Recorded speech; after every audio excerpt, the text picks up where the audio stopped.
The Supreme Court on Monday directed the Karnataka government to conduct the long-pending elections to the Bruhat Bengaluru Mahanagara Palike (BBMP) by June 30th, setting a firm deadline to restore the elected civic governance in Bengaluru. The court also asked the state to finalise and publish the ward-wise reservation list by the 20th of February, a crucial step before the election process can begin. The tenure of the previous BBMP council ended in September 2020, after which the civic body has been functioning under administrative arrangements. Repeated delays, citing delimitation, reservation issues, and legal challenges have drawn criticism from citizens and civil society groups.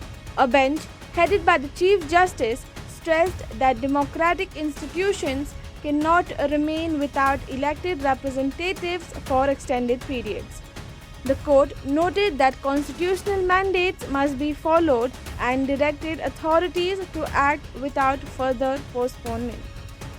The Supreme Court said it would continue to monitor compliance with its orders, signaling a strict approach to ensure timely conduct of the polls. The ruling is expected to bring renewed political activity in Bengaluru and could significantly impact civic governance, accountability, and urban administration in the state capital.